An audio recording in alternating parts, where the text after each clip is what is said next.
this beautiful poet, Gülten Akın.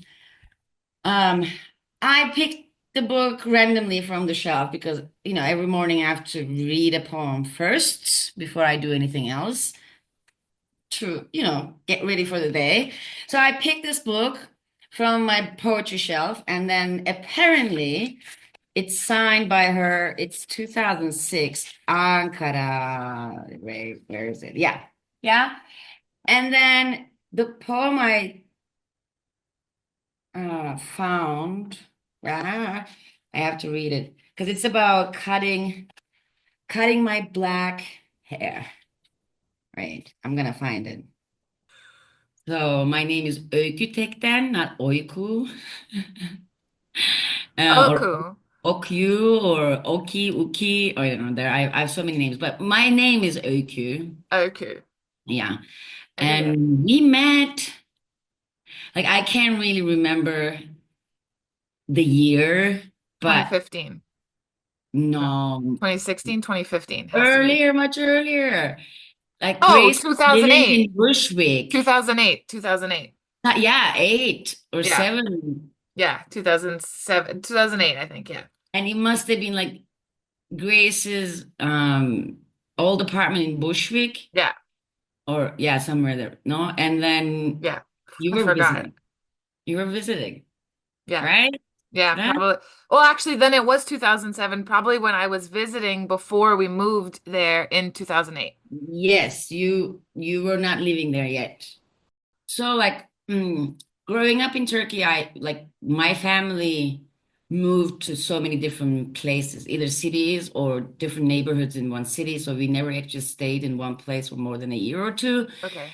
And I was always on the move. Like it's not just the changing houses, but it's also like, I would spend summers in one place and I would be in school in another place. Like so it was constantly moving. Okay. That was my childhood. And then I moved to New York right after college. And for 1 year, I lived in four different boroughs. Like, Classic. seriously. Yeah. I mean, it's New York, and I didn't know Yeah. anybody. I didn't have much money, so like it's expected. Most people had that experience, at least when I was there. Yeah. But then this place comes up. It's your luck, or I don't know. The universe just sends me a gift saying, "Okay, enough." Like we'll give you a place Yeah. now. You have suffered enough, so here is your illegal apartment. Enjoy Yeah. it.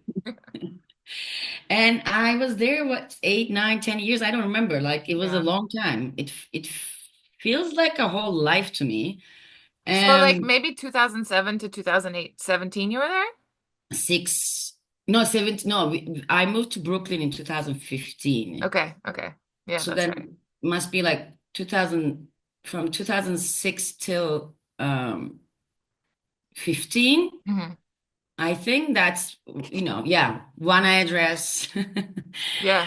And I also, yeah, it was a big house. It was very spacious. I always shared it with others, but I mean, I had roommates, what I meant.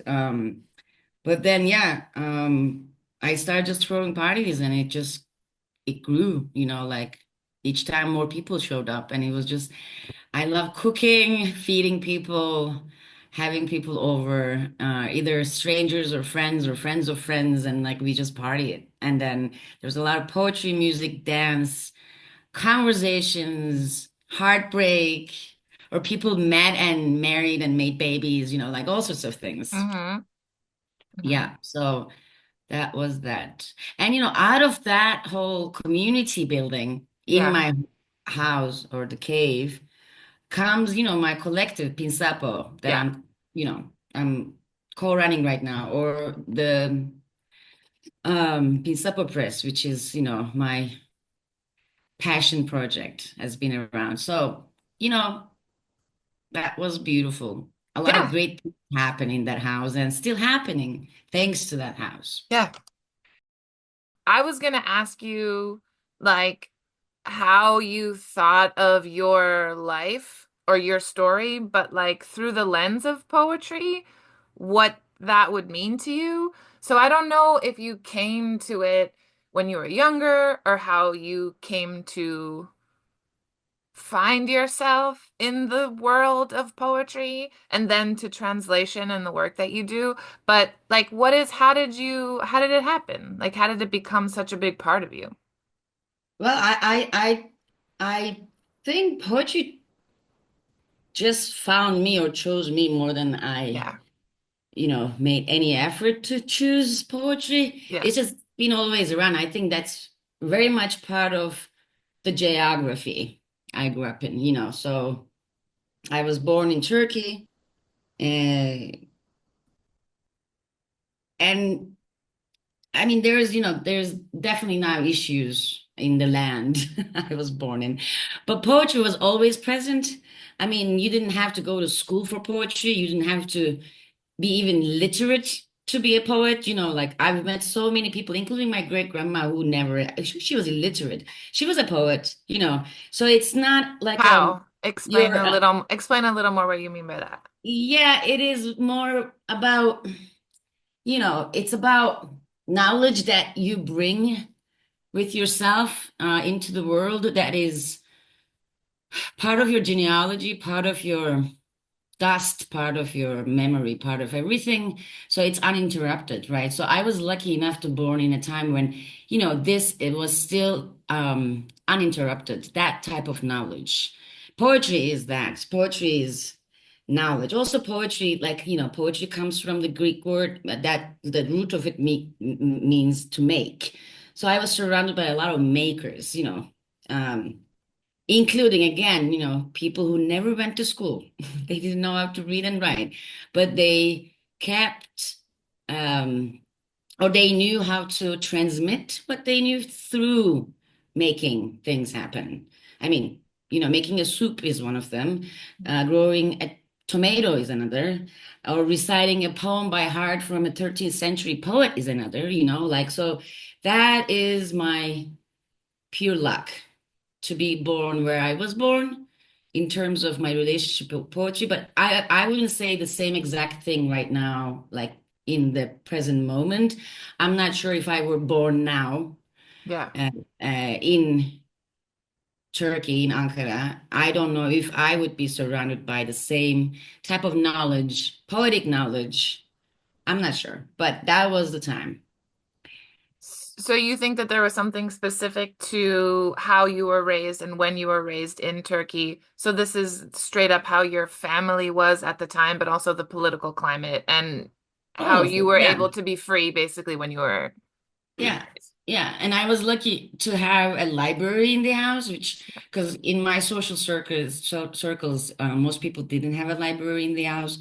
My parents both were teachers. Both came from illiterate families. Basically, they were the first ones who went to school, finish high school or get a college degree. So I was lucky to have a library around when I Yeah. was growing up.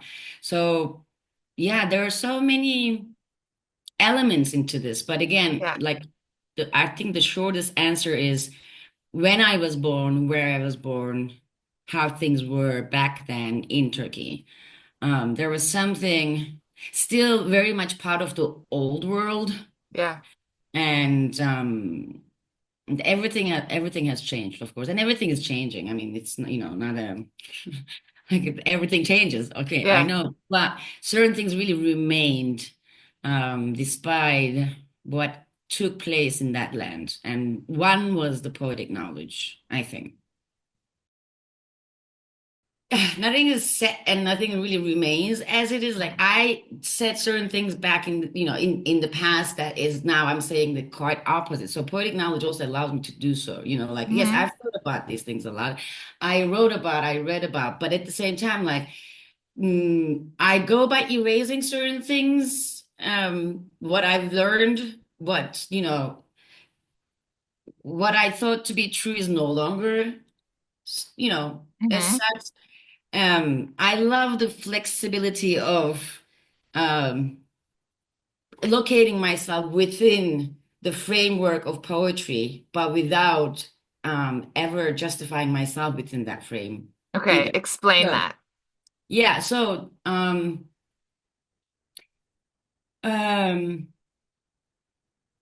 like we all have to believe in something to make sense of life or Yeah. death. Like this is, this whole existence is just a big mystery to most people. I don't want to speak for everyone, but so we need framework. We need a frame to tell ourselves first and the others around us why we are here, why we exist, what we are doing, why it makes sense, you know. But at the same time, all these things, if you just keep the same exact framework, you get kind of limit you limit yourself. Each day you're, in a little tiny box and you're no longer willing to get out of it. And Mm-hmm. that often causes a lot of suffering to people. Mm-hmm. That causes also violence, aggression, and lack of communication. I mean, all sorts of problems that I don't want to encounter in my life anymore because I did that. I faced the consequences of having a very narrow viewpoint. I also hurt others because I valued my own framework over others, all that. I mean, it's the thing about, yeah, trying to make sense of things and limit, like, and then we need limits. We need to put a limit around our own existence because otherwise we get scattered and we get confused. We're already confused about everything. Yeah. So poetry is my framework, but I don't want to be just fit into one framework and stay there forever, because then I will definitely get bored and I'll also suffer, and I will also be less like mm, I don't know what the word I'm trying to use here, but I want to be open. I want to be open to other existences, others around me. It doesn't matter if it's a human or not, but a framework is a framework. We need them. We definitely need them. But at the same time, I just want to get out of it as, whenever I want to. It's fascinating to hear you talk about it, like your kind of trajectory this way, because I guess a question is, do you think that there would be any way for you to find yourself where you find yourself, which is flexible within a flexible frame, right? Whether that's poetry or your politics in the world. Do you think that you could be where you are without understanding that where you come from, you need, like, do you think that you needed those tight frames in moments in your life in order to get here? Like, do you Absolutely. see your kind of, okay, yeah, just do you want, yeah, Yeah, I mean, if I hadn't had like complete faith in, let's say, literature, poetry, writing, culture, art, I wouldn't have made it here because, especially when I was, a child or I was a teenager, I really didn't have any reference. I didn't have much support to exist in the world. I just didn't, So whenever I had a book to bury myself in, I started to recover myself, my sense of the world. So I needed these things. But again, now I might not need it now. Maybe not. But I definitely surely need it back when I didn't have much support, when I was just standing in the middle of the road or in the middle of a field without knowing what direction to go to, right? Like, so confusing, lost. Most children, maybe not most children, but most teenagers, most young people without much support from their community, from their families, from school, whatever, if, yeah, but it's my particular experience. Um, Without a book, without a poem, without a written word or a drop of ink on a page, I would have been, yeah, terribly lost. I mean, I was born under, military government. Like there was the military coup happened in Turkey 2 years before I was born. So, I'm not a stranger to political upheaval, massacres, genocides. yeah, I witness. yeah. I'm still witnessing, but my ways of engaging with the current politics wasn't always um, favorable. to me or Okay. others. Like I think my vocabulary has changed a lot since I moved here. Because in academia, the polarization, political polarization is quite disheartening. Mhm. I was there, I participated in it. I'm no longer a part of it. I do not wish to, Yeah. because mm, we are often producing certain type of violence and aggression when we speak in political terms. We are always opposing someone or something when we are political. I think as a poet, I can be political without opposing anything. And I think that's my new path or what I'm exploring. I am maybe more political than ever before. I am more aware of my tools, especially language tools, to use to, make certain statements, political statements, and also to kind of create a community around this. And it's always action oriented. I want to make something out of these words. I want to do something. I want to change something, even it's like a small thing if I'm doing something political. But I think poetry has already encompasses all that. I don't have to Hmm. do anything extra. Poetry has it. Like, Musab Abu Taha, the Gazan poet, who was kidnapped right shortly after the genocide started in Gaza. He was kidnapped along with many other people. He managed to escape Gaza, and now he's in the US with his family. He's all over the place. He's all over the place with his poetry. I listen to him.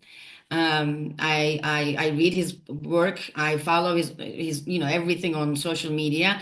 He's a poet doing political work. So that is something that I also would like to pursue instead of, I don't want to go to a protest anymore. I'm sorry. It's not my thing anymore. And everyone else is doing it. It's great because we need that too. I'm not judging or I'm not saying that is not working, but it's not working out for me anymore because I think I have other tools to use. Yeah. And also I can use my time, in my own way, to be political with poetry.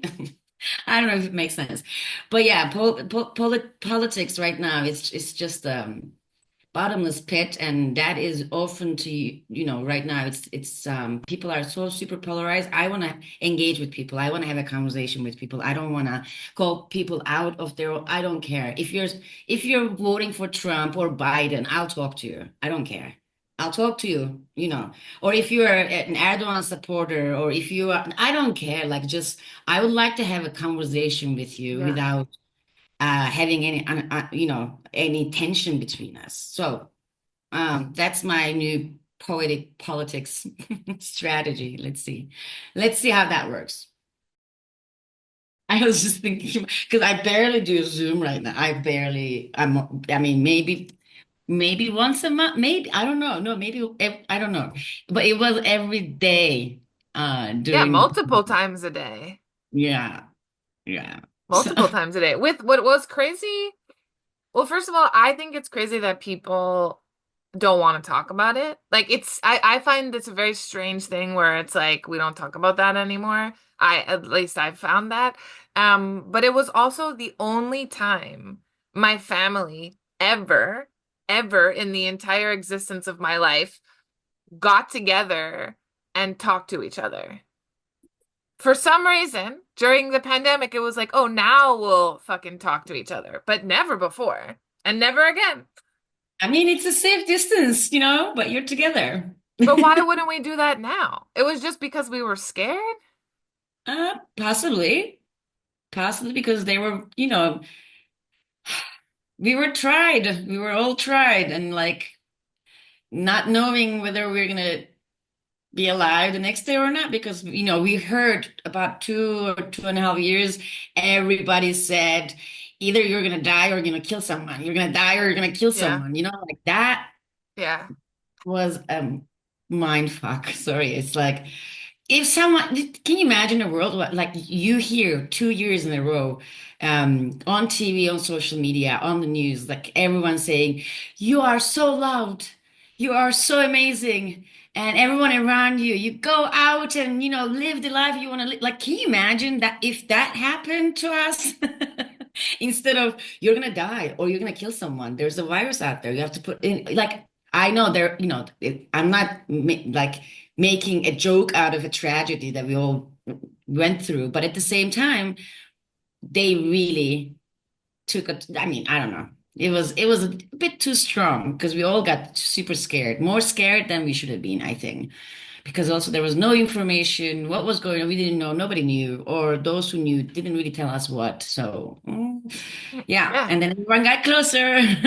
Like, Yeah, temporarily yeah. in a way. Well, fear of death does that, more than love of life. That's Yeah.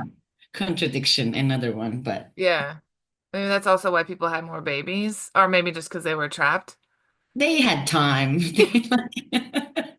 They were not overworked. They actually, Yeah. you know, they Why didn't not? schedule love session. It was every day. Like it could be Yeah. like morning, afternoon, night. Yeah. So I think people just had more, but also I think yeah, possibly, bringing life into Yeah. this whole chaotic, death-driven thing makes sense psychologically, I think. Yeah. I did not ever really think about it as you're gonna die or you're gonna kill somebody, but I do think that you're right, and that I don't really see why we don't do it. The whole daily blast of you're loved, you are worthy, you are loved, your love will make other people feel more loved. Your love is powerful. Like, let's just fucking try that. It's But very Marianne blasting, Williamson, by the way, just to say that if oh. she had ever been elected to anything, she would, that's her jam. That's her whole thing. And that's why people are like, we can't take you seriously. But it's like, well, because she'd be like, let's love each other. Right?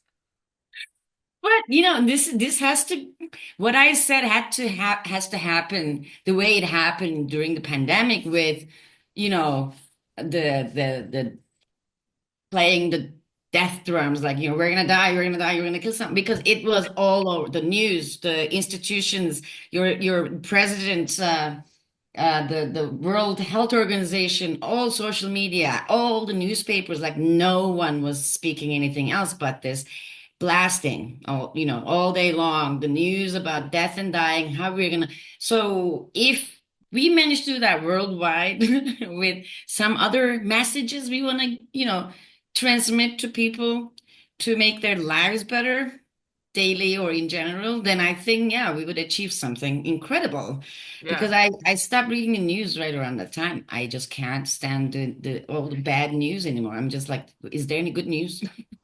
Is there any good news in this world? Because you can't see any of that in the news. And then So how do you relate to the news? I get the news through friends, friends. I mean, or there are a few like topics I really want to follow, including like what's happening in Gaza. That's kind of my major concern these days. Yeah, I read headlines in certain newspapers, but the rest I have to ignore because, this is part of, I think, what I think as like crowd control mechanism. Like I don't want to be controlled by the Yeah. fear Yeah, yeah, of, yeah. yeah. But I am aware of what's going on. I'm not living in a little tiny hole with Yeah. pink clouds around me, but I refuse to read that narrative that tells us nothing but death and dying. I'm just not happy with it. Yeah. Yeah. Yeah. So I have a question, which Yeah. is not something I had thought of, but I just making me think of it. I think I very much agree with you in terms of figuring out how to have conversations and just being interested in conversations that aren't rooted in opposition.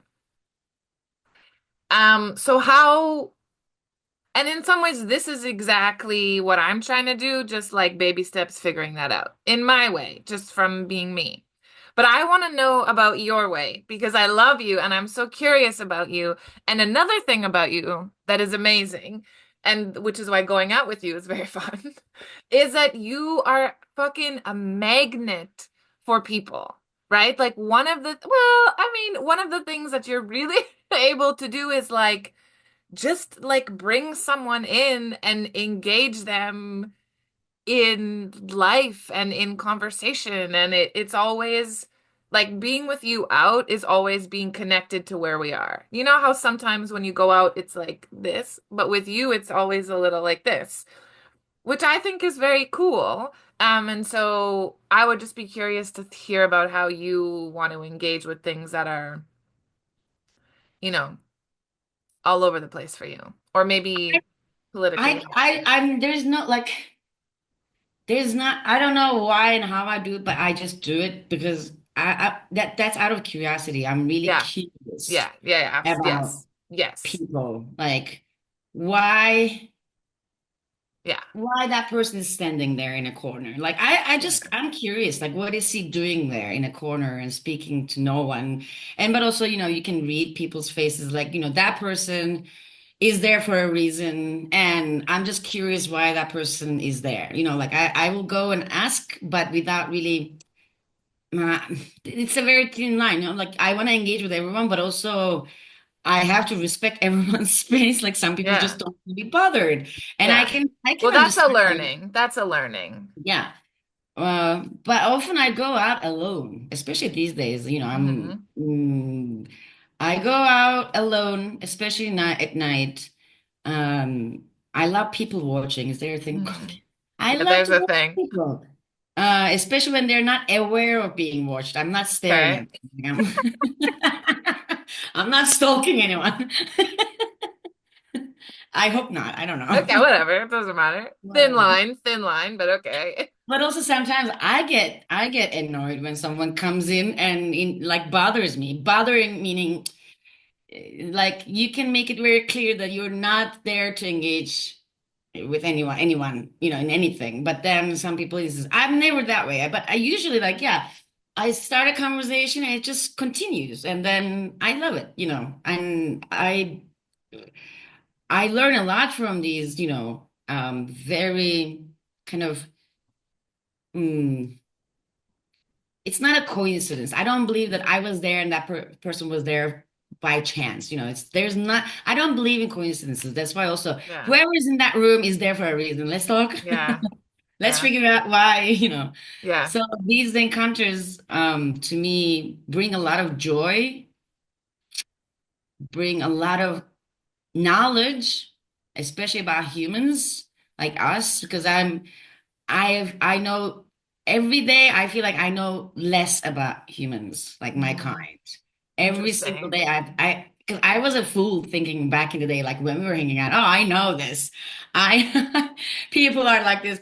I'm very unsure of what we are, what we're doing, what are we figuring out. Like I have no idea. And that's why I think my curiosity is like it's even more now than ever before. Like, what is this? Yeah, What is this? Who are we? yeah. I mean, we are a type of animal, like we are Hmm. definitely part of the animal kingdom, but it's just a very strange kind. And I like Yeah, strange things. So yeah. to me, intelligence is common to all living Hmm. and Hmm. also non-living. I mean, like it's both for the sentient beings, Hmm. and even like a stone has intelligence. Yeah. Um, I mean, everything has intelligence, right? Hmm. We come from a pool of intelligence. We are sharing the same, but that is together to unify things. Hmm. Intelligence to me, it's a unification. It's a form of unification. Intellectual activity, on the other hand, we have to know how to dissect things. We have to know how Hmm. to compartmentalize things. We have to know Hmm. how to categorize things. So it's dissecting versus not dissecting. It's kind of unifying thing. So Hmm. the I mean, we have to really double check the meaning of the artificial next to intelligence, because I don't think intelligence can be artificial. Intellectual activities can be easily artificial. Yes, I Hmm. totally agree with that. But to me, like this fear of, oh, AI is gonna take over and we're gonna be, first of all, we are losing jobs as a result. Like myself, I get less work now, fewer and fewer like translation Translation. projects. because they think Google or whatever the machines, the AI machine, ChatGPT can replace me. They cannot. I'm sorry. They really No. can. ChatGPT tried to hire me to teach ChatGPT poetry, Turkish poetry. I said, I'm sorry, I can't. Like, Really? yeah. So like, no, like, so. Um, Really? They reached out. I mean, they didn't reach out. I actually saw the job opening. A friend who is in the tech business, she forwarded me a job opening for ChatGPT. Just yeah, they were asking Turkish English speakers to teach ChatGPT poetry. I looked into all that, the description, this and that. Actually, what really made me like say no, it's how much they were paying, right? Hmm. Because they were paying like if you're Spanish English, you get maybe 90 euro per hour. If you're doing this same job for Turkish English, you get 5 an hour. What? Yeah. Yeah. So You're apparently, like, yeah, fine. But no, also like I thought about this, like how so ChatGPT already knows grammar, already, plagiarizing from all the pools of knowledge, everything yeah, that exists out there. yeah, So it's to me more plagiarism, which now have like come to accept yeah. as normal than anything else. But also, yeah, it's a very, um, clever machine. It's learning, Hmm. constantly learning from us. We are feeding the machine. We created the machine. But at the same time, I don't think I can be replaced by a machine. I'm not a machine. Like it's a very basic But can equation. I, I'm can not I, a can, machine. but can I stop you for a second? Because you said you don't think you could be replaced by a machine. Do you think you know that you couldn't be replaced by a machine? No, no, it's not like no, I'm talking about Like you basically can't be. like as a poet, as a poetry translator, that machine cannot replace me. No.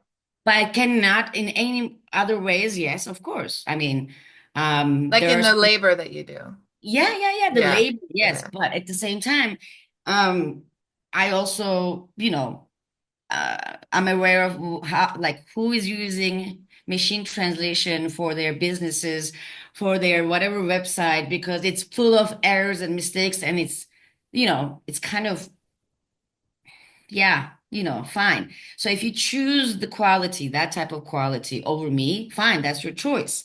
That's totally your choice. But it's not the same thing.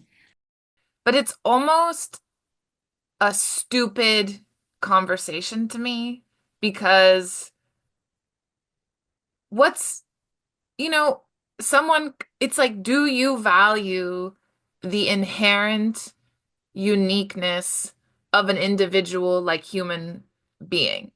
Do you value it? Period. Mm, Do mm. you value it? You could be a writer, you could be a painter, you could be a film director, you could be a translator. There's so many very well-known translators of literature and poetry and all kinds of things. Like, do you value that aspect of what it means to be human and of our culture? If you don't really value it, then I think this conversation is moot because you're just going to have replicas and who gives a shit, right? It's almost, but it's never going to be the same. I don't know. It's just kind of like,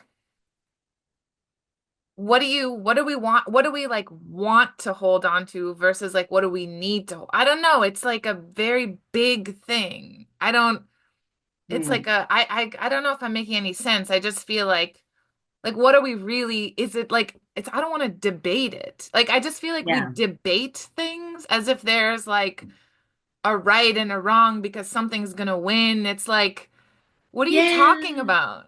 That's the thing. Like you actually nailed it. Like this is my mood lately. That's I think what I tried to say earlier. Like I don't want to debate anymore about who Yeah, is wrong, who is right, who is in the middle, who is all and above and nothing. Like I just want to have a conversation. yeah, I just want yeah, to have a conversation without having to prove like I don't want to prove myself or yeah, my own idea. I just want to let you know what I think and I want to hear what you think. yeah, yeah. And I don't want to even use the word you're right or you're wrong. Yeah, like what That did we don't get anywhere with those things. no. I don't want that type of tension anymore in my life. Like, Yeah. I am not going to roll my eyes on someone who really says something that is quite the opposite of what I think. But Yeah. that's fine. That Yeah. should be fine. Yeah. And then also if, we realize like this whole thing, especially the political climate right now, it's all about this. All How about it. how we all get so defensive Mm. against everyone around. It's not even to your like the loud ones, you're always Yeah. defending yourself. You're Yeah. always walking on eggshells. Is it right to say? Is it wrong to say? Is it like just let it be, like I mean, there's there's also that, always that fear. I mean, I just don't want to be controlled by fear and tension and the lack of compassion and attention. Like, Yeah. I just want to, you know, put my feelers up higher than shorter or never. Like, I just want to Yeah. feel the air and feel how people are feeling, what they're doing, what they're thinking. But also, yeah, I'm not going to let anyone come aggressively and, like, slap me in the face with some whatever. I mean, Hmm. that I have to, kind of put a Yeah. little boundary over Boundary. there because it gets a little complicated when you're constantly listening and not being listened to. Yeah. I was thinking, like, before we started this conversation today, I was thinking what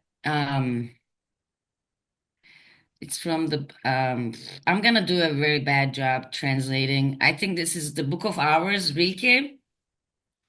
He says, let happen to you beauty and terror. Just keep going. I'm translating, sorry. Just keep going. No feeling is final, right? So, like, let just happen to you, whatever that is, beauty or terror. I want to experience both and beyond. Like, but because I mean, we think we can control all of these things. We cannot. So let's just let it happen. Mhm. It's out there. Um, it's out there. But also, favoring beauty over terror doesn't also work, like Mhm. you're Yeah. not you're not gonna just get all the good stuff and not No. having anything to do with the other, the dark side. There is Hmm. dark side and there is light side.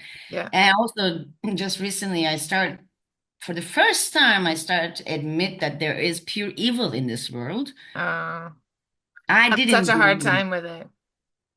I didn't believe in that. Maybe it's my naivete or it's just my bullshit. I don't care. But now I really truly believe in that. But I also want to see it. Like, I want to see Yeah. that too. 'Cause it's already, it's out there. How do you characterize that? Like what's happening right now in Gaza is pure evil. Or that's very obvious. But also, Do you mean turning a blind eye and contributing to the destruction of humanity? And just shutting that down and pretending yeah, like it's not happening. and that's us. That's Yeah. us who's not in Gaza, Yeah. Yeah, in exactly. Palestine. Yeah. Absolutely, that's evil. Our silence, Hmm. Right. or it's being complicit. Silence is being complicit right now. But also, I've talked to so many people who actually fully support what the Mhm. Zionist state is doing in Gaza or in Palestine for a while. So that is pure evil. I mean, I cannot call it ignorance anymore. I cannot call it just political. It's not. It's like right now, this is televised genocide. We see every single thing. We see, the Zionist side, their videos, their propaganda, all that, Yeah. their cameras, the same thing.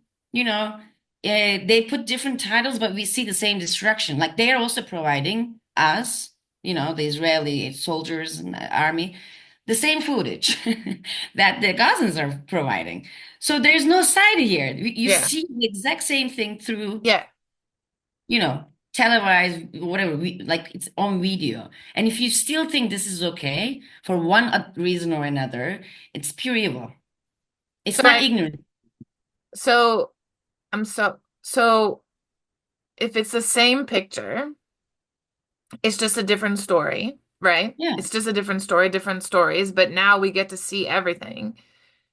Do you have, just going back to what you said a while ago, of trying to kind of understand or allow space for views that are not your own? Because I think about this a lot when trying to understand what people don't want to see, even when we're standing together with our eyes open, technically seeing the same thing. Do you have an understanding or a curiosity, or how do you even like wrap your head around that of real people just like you and me everywhere? We're all the fucking same, really, but who just can't see. Like there's just what is that for you? And if that falls into the bag of evil, I think that's history, right? But like what does that fucking mean?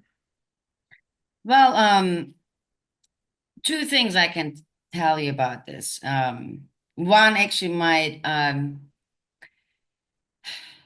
undermine what I just said a little bit, but I'm going to say it anyway. Mhm. Um, so there is the Rashomon effect, right? So there is one murder, four different people. This is the Kurosawa film, Rashomon, right? Mhm. And there's one murder and four different people witness the same murder, but there are four different accounts of the same murder. Yeah. But it's a murder. It's a murder. Like it's a murder, Yeah. you know. But it's just there are four different types of Yeah. how people relay that. I understand that, I don't assume that there's one reality and we're all looking at it and we all get the same thing out of that one Mhm. reality. That Yeah. doesn't happen. Also, my relationship with reality is very flimsy. Like I don't believe in what people call reality. I just Yeah. like, yeah, there are a million realities, and Yeah. like, and reality is not my concern because it changes constantly, and everyone has Yeah. their own version of it, and Yeah. so that cannot be a unifying thing at all. Oh Yeah. God, yeah, time, It's time okay. out. Yeah. Um, but there is truth that often you cannot challenge as quickly as you can challenge reality. The truth, either your eye sees it or not, it's there. Hmm. Either your brain acknowledges it or it doesn't matter. It's there. It's Hmm. it's just there. Yeah. You Or you know, feel it. you feel it. So if you if you are not connected with your own essence, if you're not connected with your body, if you're not connected with the world out there, yeah, I cannot even call you a pure evil, I guess. I don't know. Yeah, Yeah. maybe that I should really put a little parenthesis over there and like, yeah, there are people who are just not connected at all. They're not Yeah. there. They're Yeah. not there. Yeah. So then, yeah, they don't see what I'm seeing or what you're They can't. seeing. They can't. Okay, so I step back from that big statement. So put this in there. Another thing, even you're not connected with the world, even if you're not connected with your own self, you still know everything. Yeah. You have it in you.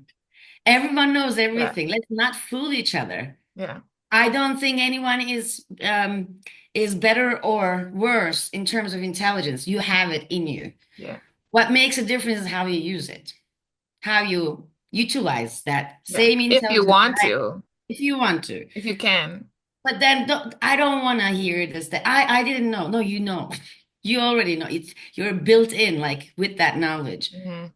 So you did know, but you didn't acknowledge perhaps like let's just change some of the vocabulary we've been using, you know. Um I think that so many people, including myself, struggle with this feeling of powerlessness because once you actually, in my experience, the more I know things, the more I know how powerless and powerful I am, but it's very complicated.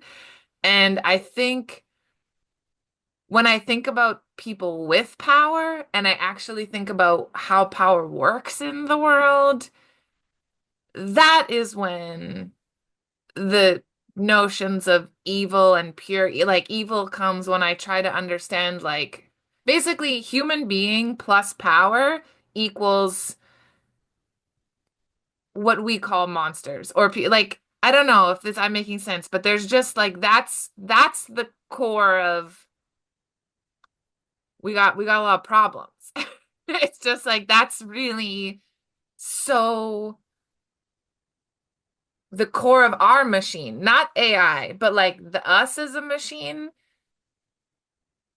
we're like power monsters. I don't know, that's just kind of how I see us. And like it stresses me out. Um, well, what you said is right. We're both very powerful and powerless at the same time.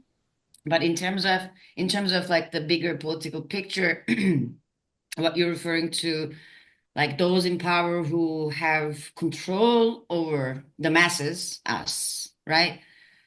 They're also very powerless I as we, know, right? exactly. Yeah. Um, um, I shifted my focus from thinking about this, the power up there, which I Hmm. cannot reach, Hmm. to power I have within my, like, tiny little space I occupy in this big world. Maybe it's not that big anymore, but it is.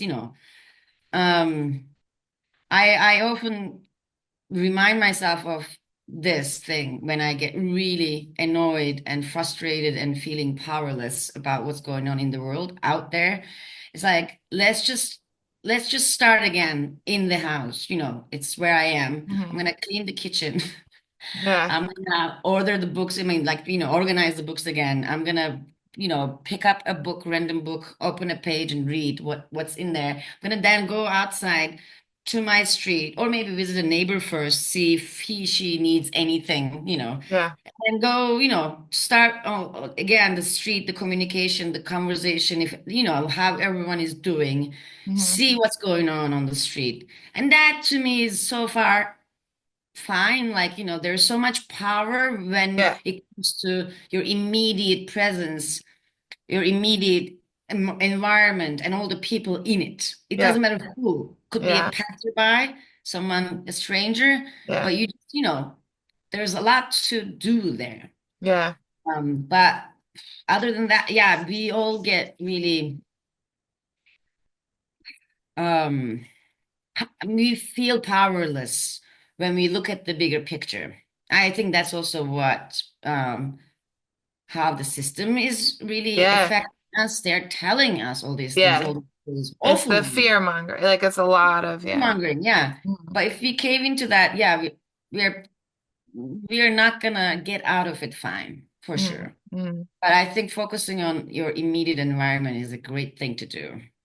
Yeah, because it also, especially in the way that you lay it out, it also reinforces just your connectedness to the world, right? Like you're never going to be connected to the things that are there to haunt you and to scare you, right? But that's kind of a distraction from A of all being connected to yourself, your house, your neighbors, your friend. Like that's it's just it takes away from what we have and like how to But be also what you in the can world. do with your What we can power do as a exactly. human. Yeah. Yeah. And Yeah. also, like, let's talk about that general picture. So, like, fascism often works in this way. So, people people like you and I, we know that something is going on and it's affecting our lives, and what we don't know how to change this because we really feel powerless. Because also it's behind the scenes, like we don't know who is there. We cannot see their faces. We cannot touch them. We cannot go Yeah. talk to them. Yeah. Now we live in a bureaucratic world.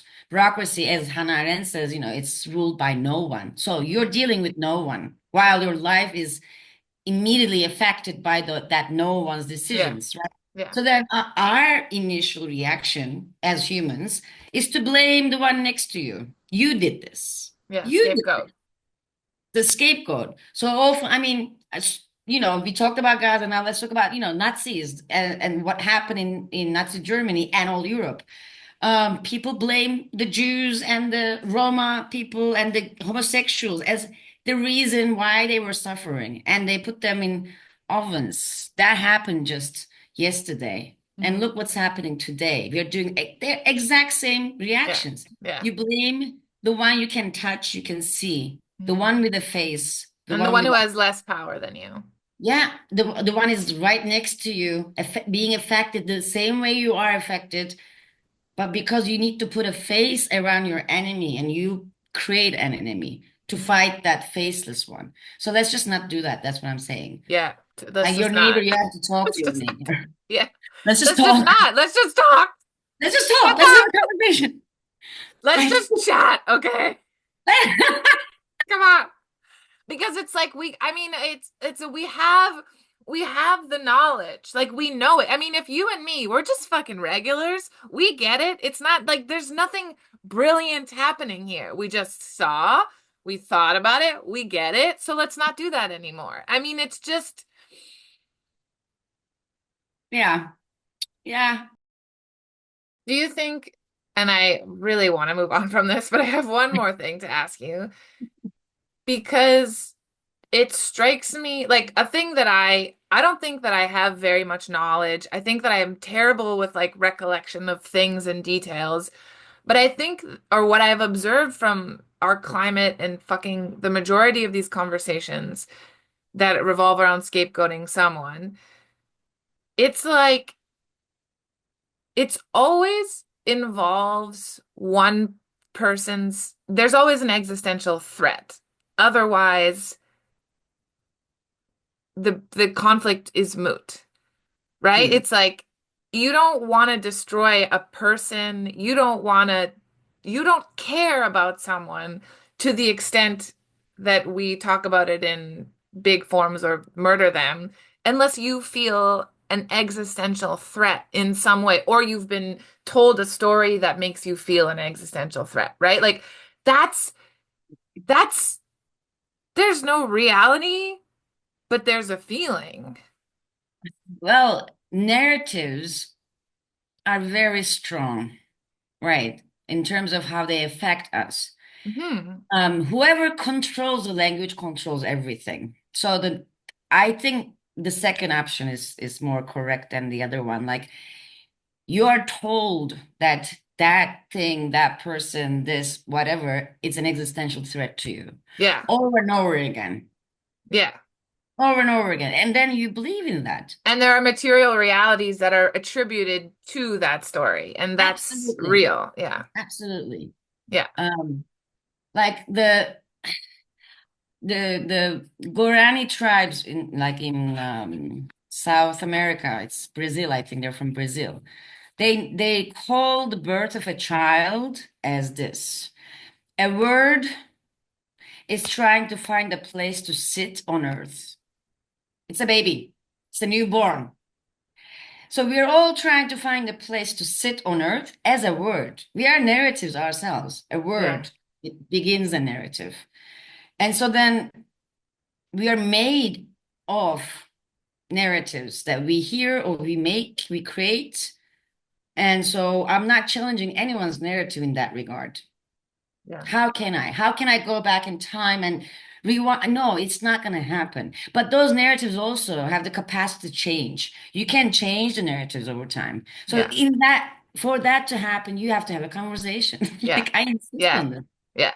Yeah. Because so we talked about pure, let's talk about the so-called pure good if there that exists. I think that exists too, but I don't know. I haven't thought about that yet.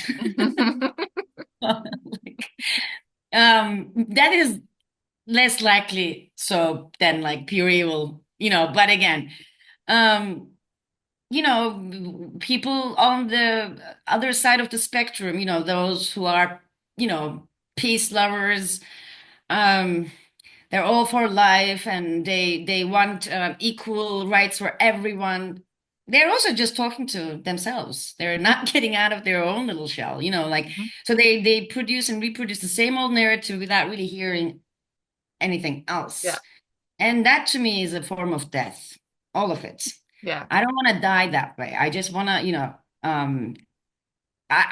freedom is really to know what your limits are. Hmm. And that limit is a framework we all need to have. But also, as an artist, as a poet, within that framework, I also need to enlarge that framework, right? I cannot just get trapped in it. I just get cannot get trapped in it and defined by it.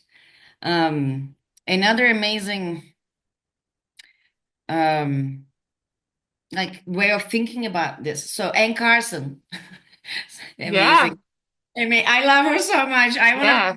just like her when I grew up. I keep saying this, but I think I already grew up and I'm not her. Okay, I'm not gonna be her, whatever. But I love her very much. She translated Euripides. How do you say it in English? I think Euripides. Euripides. Yeah. Okay, Greek playwright. So the grief lessons, it's about war, right? And Anne Carson wrote a two-page introduction, um, and which begins, grief and rage are the strongest human emotions. If you don't know how to put a frame around grief and rage, you're a headhunter, basically. She's saying this. Because, like if you ask a headhunter why you're full of rage, uh, they will answer you because I'm full of grief.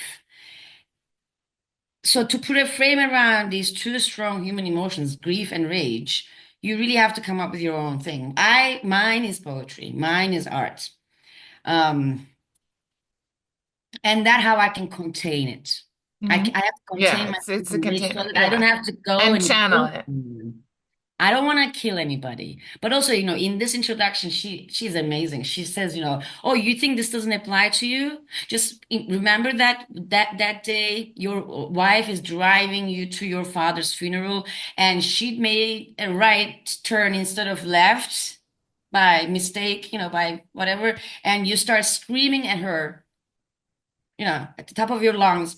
And that's when you actually chop her head and throw it out the window. Like that's how grief and rage Mhm. works out in our Yeah. daily life. Yeah. So the framing is important, but then enlarging that frame is as important so that you don't get stuck in it and then it becomes your like, little grave. You're just dying in it and then you don't know how to get out of it. Um, Yeah. yeah, sorry, it's like can we No. talk about something light? No, I mean, look, it's not really light times, but on what you're saying, I mean, I think it's to bring it back for to the beginning. I mean, poetry, in terms of what kind of knowledge it is and what kind of practice it is that it also lets you feel things creatively. And I think if you want to talk about rage and grief, I mean, and being trapped, I mean, it's being trapped with feelings in your body, right? And not having a way to get them out of you. It's one thing to not have the words and the arguments and the stories, but so much of it is like not being able to feel it. And I think poetry lets you find words and feelings in a playful, creative way, like a really deep way. And that's like it's really an amazing frame for, I mean, for you, Well, this is for also a some frame. people. Like literally, Yeah. we're in a frame. Yeah. Yeah. Poetry to me as well. This is framing. We are having a conversation. We don't have Yeah. a really concrete, like kind of structure, but this is itself a structure. This is a frame. Mhm. We all need this. We do. Um, but also, yeah, again, so that we don't have to go out there and kill someone, Mhm. like figuratively or literally, because that both happens all the time. We have to express ourselves. We have to find the words or another framework to say, hey, I'm here, I exist. How are you? Yeah. How are you? Yeah. How are you? We don't need to win when we say, how are you? We just say, how are you? And we keep going, and that's okay. Like, We keep going. we keep As again, going. I think I butchered that poem by Rilke, but like seriously, like, yeah, like you find both beauty and terror, but let's keep moving. Yeah. And because no feeling is final, like we have to remember that, your feeling now is going to change any minute. So let's not dwell on it. Like, because if it's not a good feeling, especially, Yeah. even if it's a good feeling, it's going to pass. Like, it's going Yeah. to pass. Also It's going to sucks. go into Yeah. some other form. Like, it's so fleeting. But there are other things they don't pass that quickly. Life is not all like a big mass of fleeting moments and feelings. It's just not. There Yeah. are things that you can really hold on to. Like Mm. I really consider friendship as one of them. Yeah. Poetry is definitely there for me. My relationship with, humans and non-humans is really there. It's concrete. It's there. It's not fleeting. The Yeah. names can change, the bodies can change, the day, I don't care. It's there. Also, what else is here but that life? I mean, seriously, we're not That's it. exiting. We don't Yeah. know when. So let's just do it. Is it good enough? Kestim kara saçlarımı. Uzaktı dön, yakındı dön, çevreydi dön. Yasaktı yasaydı, töreydi dön. İçinde dışında yanında değilim. İçim ayıp, dışım geçim, sol yanım sevgi. Bu nasıl yaşamaydı dön. Onlarsız olmazdı, taşımam gerekti, kullanmam gerekti. Tutsak ve kibirli, ne gülünç. Gözleri gittikçe iri, gittikçe çekilmez. İçimde gittikçe bunaltı, gittikçe bunaltı. Gittim geldim, kara saçlarımı öylece buldum. Kestim kara saçlarımı, ne olacak şimdi? Bir şeycik olmadı. Deneyin lütfen. Aydınlığım, deliyim, rüzgarlıyım. Günaydın kayısıyı sallayan yele. Kurtulan dirilen kişiye günaydın. I read four stanzas, sorry. That's okay. Anyway, It's I beautiful. I read this book that year I met her, 2006, and I shaved my head, Oh, that's when you shaved your head. my black hair, and I kept shaving it. And I found this poem this morning after so many years I didn't read it, so thank you for asking me to read a poem. I Of love that. course. Of course.